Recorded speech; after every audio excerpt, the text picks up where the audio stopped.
歌剧魅影，加斯东勒鲁。第27章，幽灵之爱的终结。这是波斯人留给我的书面叙述的结尾。尽管处境极其恐怖，似乎已将他们逼入绝境，但沙尼先生和他的同伴最终因克里斯蒂那达埃崇高的自我牺牲而获救。其余的冒险经历是达罗加亲自向我讲述的。我去拜访他的时候，他仍然住在里沃利街那间面对着杜勒利花园的小公寓里。他病得很重，我必须拿出记者兼历史学家的全部热情，本着追求真相的精神，才说服他与我一同回顾那段令人难以置信的戏剧性往事。一直是他的老仆人，忠诚的达里奥斯在服侍他，并将我引到他身边。达罗加在敞开的面向花园的窗边接待了我。他坐在一张大扶手椅里，努力想挺直他那曾经想必不乏英俊的腰杆。波斯人仍然拥有一双明亮的眼睛，但他那可怜的面容却显得异常疲惫。他已经剃光了头，过去他常常戴着一顶阿斯特拉罕高皮帽。他穿着一件非常简单的宽大长袍，无意识地用手指绞着袖子。但他的精神依然非常清醒。他无法在回忆过去的痛苦时不感到某种不安。我几乎是零碎地才从他那里问出了这个奇特故事令人惊讶的结局。有时他会推三阻四地回答我的问题，而另一些时候则因回忆而激动，会自发地在我面前以一种令人不寒而栗的生动重现埃里克那可怕的形象，以及沙尼先生和他在湖边宅邸度过的那些恐怖时光。你们应该看到他描述自己在路易菲利普风格的房间里，在那场水灾之后，在令人不安的幽暗光线下醒来时的那种战栗。那么，这就是这个可怕故事的结局，正如他为了让我补全他托付给我的书面叙述而告诉我的那样。达罗加睁开眼睛，发现自己躺在一张床上，沙尼先生则躺在梳妆台旁的一张长沙发上。一个天使和一个魔鬼在梳妆台旁守护着他们。在经历了刑讯室的种种幻象和错觉之后，那间宁静小卧室里资产阶级风格的精确细节，似乎也是为了让那些胆敢闯入这片活生生噩梦之地的鲁莽者更加迷失方向而特意设计的。那张船形床，那些上过蜡的红木椅子，那个梳妆台和那些箱子，那些蕾丝小桌布小心翼翼地铺在扶手椅靠背上的样子，那个摆钟，以及壁炉两侧那些看起来如此无害的小盒子。最后，那个装饰着贝壳、红色针插、朱母贝小船和一个巨大鸵鸟蛋的书架，所有这一切都被一盏放在小茶几上的带着灯罩的灯柔和地照亮着。所有这些家具都带着一种动人的家庭式庸俗，如此宁静，如此合理，却深藏在歌剧院的地下室里。这样的装饰比所有过去的幻影更能迷惑人的想象力。而那个戴面具的人的影子，在这个过时、精确而整洁的环境中，显得更加令人惊讶。他弯下腰，低声对波斯人说：“你感觉好些了吗，达罗加？你欣赏我的家具吗？这是我可怜不幸的母亲留给我的全部。”他还说了更多的话，但他已经不记得了。但是这一点在他看来非常奇怪。波斯人清楚地记得，在路易菲利普风格房间那场夜半幻境中，只有埃里克在说话，克里斯蒂那达埃一句话也没说。他悄无声息地移动着，像一个发过静默誓言的仁爱修女。他端来一杯饮料或一杯热气腾腾的茶，戴面具的人从他手中接过，递给波斯人。至于沙尼先生，他睡着了。埃里克一边往达罗加的杯子里倒了一点朗姆酒，一边指着躺着的子爵说：“在你苏醒之前很久，他就已经醒过来了。达罗加，他很好，他在睡觉，不要叫醒他。埃里克离开房间片刻，波斯人靠着胳膊肘，环顾四周，他看到克里斯蒂娜·达埃白色的身影坐在壁炉的一个角落里。他对他说话，叫他，但是他还太虚弱了，又倒在了枕头上。克里斯蒂娜走到他身边，把一只手放在他的额头上，然后走开了。波斯人记得，那时他走开时，甚至没有看一眼就在他旁边的，确实睡得很安稳的沙尼先生。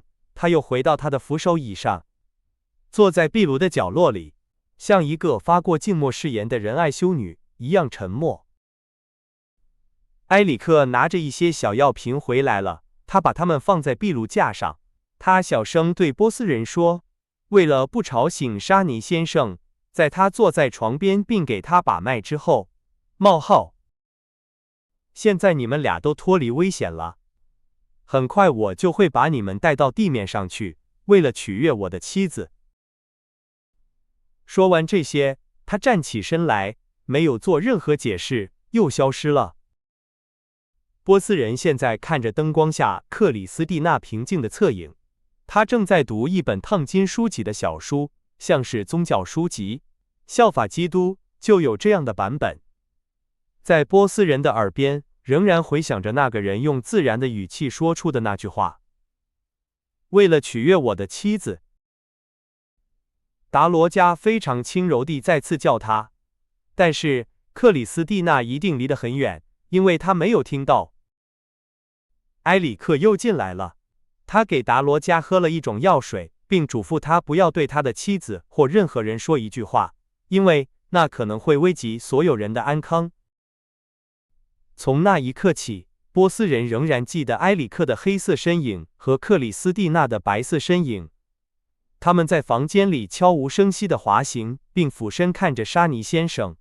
波斯人仍然非常虚弱，即使是梳妆台门打开时发出的最轻微的吱呀声，例如，也会让他头痛，然后他就睡着了，像沙尼先生一样。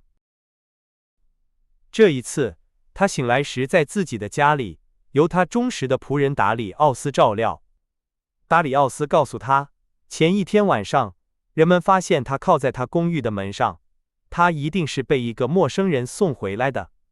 那个陌生人在离开之前，还特意敲了门。达罗加刚一恢复体力和责任感，就立刻派人到菲利普伯爵的住所打听子爵的消息。他们回答说，这个年轻人还没有出现，菲利普伯爵已经死了。人们在歌剧院湖边的栅栏旁，靠近斯克里布街的一侧，发现了他的尸体。波斯人回忆起他在镜子房间墙后参加的那场安魂弥撒，对罪行和罪犯都毫不怀疑。他了解埃里克，毫不费力的就重构了那场悲剧。毫不费力。在以为弟弟绑架了克里斯蒂娜·达埃之后，菲利普沿着布鲁塞尔的道路追赶而去。据他所知，那条路是为逃跑而准备的。在没有找到那对年轻人之后，他回到了歌剧院，想起了拉沃尔关于一个奇异情敌的奇怪倾诉，得知子爵曾想尽一切办法进入剧院的地下室，并且最终消失了，把他的帽子留在了女主角的房间里，旁边放着一个手枪盒子。伯爵此刻已不再怀疑弟弟的疯狂，也同样投身于那个地狱般的地下迷宫。在波斯人看来，还需要更多解释才能说明伯爵的尸体为何会出现在湖边的栅栏旁吗？那里，埃里克的人鱼之歌，那个王者之湖的看门人，正监视着一切。波斯人不再怀疑，由于对这新的罪行感到恐惧，无法确定子爵和克里斯蒂娜·达埃的最终命运，他决定把一切都告诉司法部门。案件的调查工作已委托给福尔法官，他毫不犹豫地前去拜访了他。我们不难想象，一个怀疑论者，一个执着于世俗事物、肤浅，我实话实说，且对如此的倾诉毫无准备的人，会如何接受达罗加的证词？法官把他当作疯子对待，波斯人绝望于无人理睬他，于是开始写作。既然司法部门不想要他的证词，也许媒体会感兴趣。因此，一天下午，当他刚刚写完我在此忠实转录的故事的最后一行时，他的仆人达里奥斯向他通报了一位没有透露姓名的外国人，此人面容无法看清，并且坚持要留下来，直到达罗加接见他。波斯人立刻预感到了这位奇特访客的身份，便吩咐让他进来。达罗加没有弄错，是幽灵，是埃里克。他似乎非常虚弱，靠在墙上，仿佛害怕摔倒。当他摘下帽子时，露出了像蜡一样苍白的额头，其余的脸都被面具遮住了。波斯人在他面前挺直了身子。菲利普伯爵的凶手，你把他的兄弟和克里斯蒂那达埃怎么样了？面对这可怕的指控，埃里克犹豫了一下，沉默了片刻。然后他拖着身体爬到一把扶手椅旁，倒了下去，发出一声深沉的叹息。在那里，他断断续续地说：“达罗加，别跟我提菲利普伯爵，他已经死了。是的，当人鱼唱歌的时候，那是一场意外，一场可悲的、不幸的意外。他笨拙地、简单的、自然的掉进了湖里。”你在撒谎！波斯人喊道。然后埃里克低下头说：“我来这里，不是为了跟你谈论菲利普伯爵，而是为了告诉你，我就要死了。拉乌尔德沙尼和克里斯蒂那达埃呢？我就要死了。拉乌尔德沙尼和克里斯蒂那达埃呢？因为爱达罗加，我就要因为爱而死。是的，我太爱他了，而且我现在仍然爱他，达罗加，因为我为他而死。如果你知道，当我允许他亲吻我时，他是多么美丽，为了他永恒的救赎，那是第一次，达罗加。第一次，你听见了吗？我亲吻了一个女人，是的，活生生的，我亲吻了活生生的她，她美丽的像一个死去的女人。波斯人站了起来，他竟敢触摸埃里克，他抓住他的手臂摇晃。你到底要不要告诉我，他是死是活？你为什么要这样摇晃我？埃里克费力地回答道：“我已经告诉你，是我快要死了。是的，我亲吻了活着的他。那他现在死了吗？我告诉你，我那样亲吻了他的额头，他没有把他的额头从我的嘴边移开。啊，她是一个诚实的年轻女子。至于她是否死了，我不这么认为，尽管那已经不关我的事了。不，她没有死。我也不希望任何人碰过她的一根头发。她是一个勇敢而诚实的年轻女子，而且她救了你的命，达罗加，在一个我连2苏都不会为你那波斯人的皮囊付出的时刻。说实话，没有人关心你，你为什么要和那个年轻人在一起？而且你就要死了。他恳求我饶了他那个年轻人的性命，但我已经回答他说，既然他转动了蝎子，他就因此，并且出于他自己的意愿，成了我的未婚妻，而他不需要2个未婚夫。这很公平。至于你，你不存在，你已经不存在了。我再说一遍，你将和另一个未婚夫一起死去。但是，听好了，达罗加，当你们因为水而像被判了刑的人一样尖叫时，克里斯蒂娜睁着她美丽的蓝眼睛向我走来，并以她灵魂的救赎启示，她同意成为我活着的妻子。在那之前，达罗加，在她的眼睛深处，我总是看到我死去的妻子。那是我第一次在她的眼睛里看到我活生生的妻子。当她以她灵魂的救赎启示时，她是真诚的，她不会自杀。事情就这样结束了。半小时后，所有的水都回到了湖里。我正在拉你的舌头，达罗加，因为我确信，说实话，你就快死在那里了。总之，就是这样。我们达成了协议，你们应该在地下恢复知觉，然后我会把你们带到地面上。最后，当你们让我独自离开路易·菲利普风格的房间时，我完全独自一人回到了那里。你把沙尼子爵怎么样了？波斯人打断了他。啊，理解我。至于那个人，达罗加，我不会立刻就这样把他带到外面，他是一个人质，但是我也不能因为克里斯蒂娜而把他留在湖边宅邸里，所以我把他非常舒适地关了起来，并把他绑在了公社社员的地窖里。它位于歌剧院最荒凉的部分，在最远的地下室里，比第5个地下室还要深，那里没有人去，而且不可能听到任何人的声音。我感到非常安心，回到了克里斯蒂娜身边，她在等我。在故事的这一点上，幽灵似乎带着如此的庄严站了起来，以至于波斯人，他已经重新坐回扶手椅里，也不得不站起来，仿佛服从了同样的动作，并且感到在如此庄严的时刻，他不可能继续坐着。甚至波斯人亲自向我承认，他不顾自己剃光了头，摘下了他的阿斯特拉罕高皮帽。是的，他在等我。埃里克继续说道，他开始像一片叶子一样颤抖，被一种庄严的情感所震动。他站着等我，活生生的，像一个真正活生生的新娘，为了他灵魂的救赎。当我走近时，比一个小孩子还要胆怯。他没有逃跑步，没有，他留在了那里，他在等我。我甚至认为，达罗加有点像一个活生生的新娘。他稍微向前伸出了他的额头，而且我亲吻了他。他没有死。在我亲吻他之后，他平静地待在我身边，在额头上。啊，亲吻某人是多么美妙啊，达罗加，你不可能知道。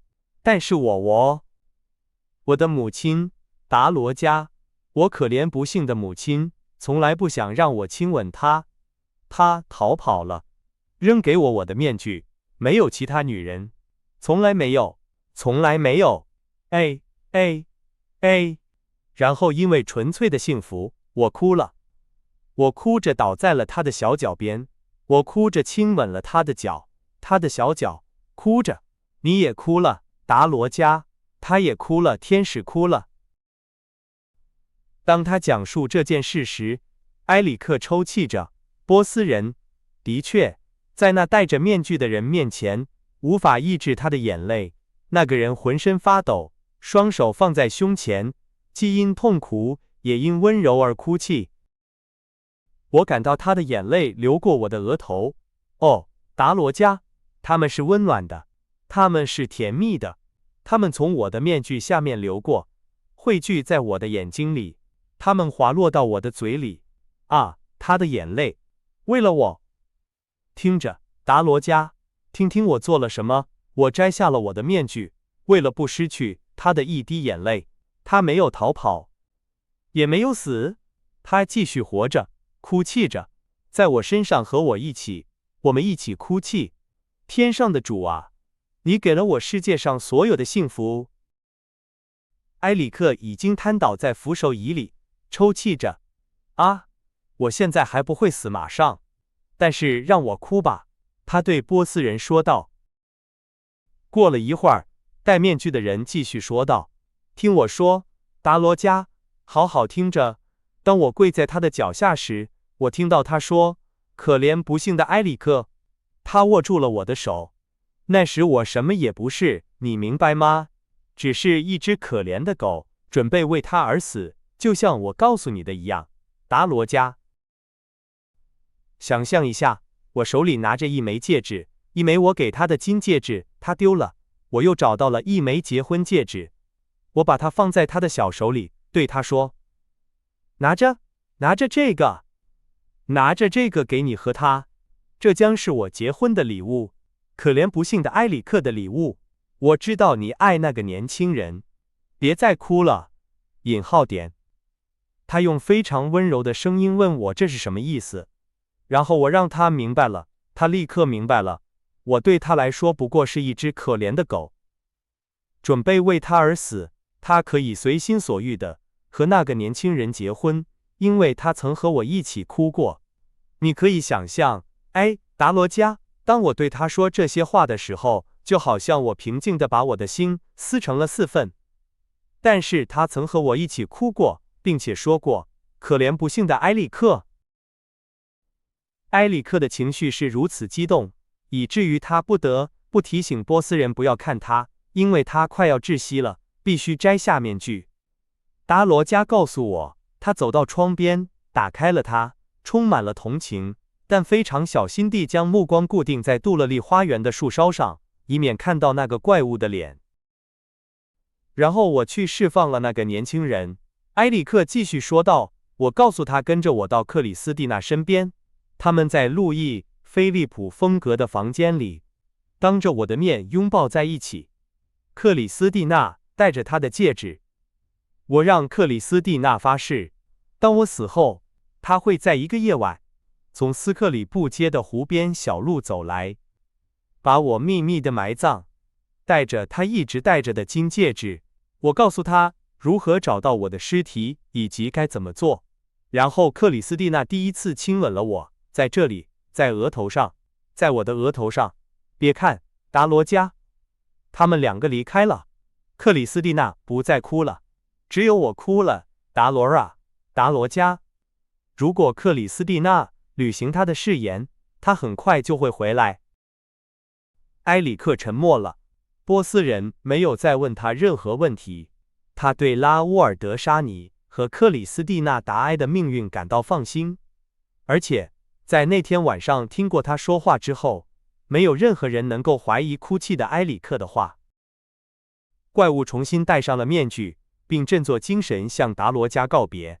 他已经宣布，当他感到自己大限将至时，他会为了感谢达罗加过去对他的恩情，而把世界上他最珍贵的东西寄给他。克里斯蒂娜·达埃在这次冒险中为拉乌尔写的所有文件，以及他交给埃里克的一些属于他的物品，2条手帕、1副手套和1根鞋带。对于波斯人的一个问题，埃里克告诉他，那2个年轻人一旦获得自由，就决定去世界北方的某个车站，在某个偏僻的村庄里寻找一位神父，在那里他们将隐藏他们的幸福。最后，埃里克指望波斯人，一旦他收到承诺的遗物和文件，就向那2个年轻人宣告他的死讯。为此，他必须在《时代报》的讣告栏里刊登1行字。那就是全部了。波斯人陪同埃里克到他公寓的门口，达里奥斯扶着他一直送到人行道上。1辆出租马车在等待。埃里克上了车。波斯人回到窗边，听到他对车夫说：“到歌剧院的广场上去。”出租马车消失在夜色中。波斯人最后一次看到了可怜不幸的埃里克。3周后，报纸刊登了以下讣告：埃里克已逝，